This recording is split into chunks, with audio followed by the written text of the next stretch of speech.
હમણાં સરકારે police van ચાલુ કરી છે 112 જનરક્ષક। આ એક બહુ મોટું કૌભાંડ છે, જનરક્ષક 112 વાહન। કેમ કે આ તમામ ગાડીઓ પહેલી નજરે જોઈએ તો એવું લાગે કે આ પોલીસની ગાડી છે, પણ હકીકતમાં એ પોલીસની ગાડી નથી, એ ગાડી કંપનીની ગાડી છે। GMRI નામની એક કંપની છે। આ કંપની પાસે 112 ગાડીનો કોન્ટ્રાક્ટ છે। હવે આમાં કૌભાંડ ક્યાં છે? કૌભાંડ એમાં છે કે પોલીસ જે કામ કરે છે એ અતિ સંવેદનશીલ, ગંભીર, ગુપ્ત, કાયદો વ્યવસ્થા સાથે સંકળાયેલી મહત્વની બાબતોનું કામ કરે છે। પોલીસને 112 નંબર ઉપર જે કાંઈ ટેલિફોન આવે છે એ તમામ ટેલિફોન બહુ મહત્વના મુદ્દા ઉપર આવતા હોય છે। કોઈ ક્રાઇમને લગતા આવતા હોય, સાયબર ક્રાઇમને લગતા, ઇન્ટરનેશનલ થ્રેટને લગતા આવતા હોય, આપણે સરહદી રાજ્ય છીએ, બોર્ડરની પહેલે પારથી કંઈક પ્રવૃત્તિને લગતા ફોન આવતા હોય।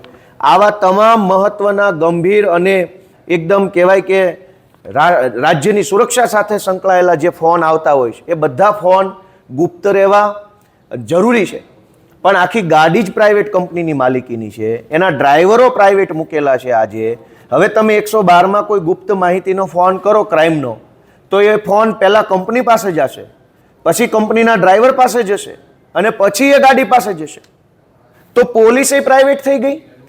હમણાં થોડાક દિવસ પહેલા તો વિધાનસભાના માધ્યમથી મને જાણવા મળ્યું હતું કે પોલીસ ભાડે આપવામાં આવે છે। આજે એ જાણવા મળ્યું કે પોલીસની ગાડીઓ કંપની પાસેથી લીધેલી, કંપનીને આપી દીધી છે।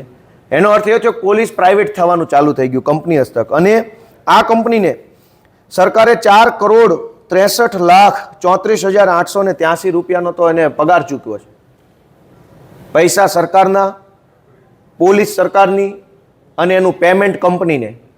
એનો અર્થ એ થયો કે ગુજરાતની સરકારે ગુજરાતની પોલીસને અને ગુજરાત પોલીસના વાહનોને કોઈ કંપનીને ભાડે આપી દીધા। એટલે કોન્સ્ટેબલે ભાડે આપ્યો, 112 ભાડે આપી અને હવે કંપની બોસ થઈ ગઈ, પોલીસની બોસ કંપની।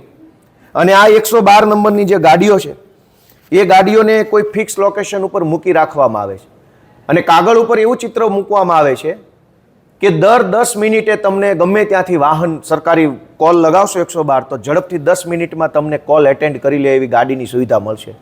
હકીકત તો એ છે કે હજારો પોલીસ સ્ટાફનો સમય બરબાદ થાય છે આ ગાડીઓ ફિક્સ લોકેશન પર મૂકી રાખવાના કારણે।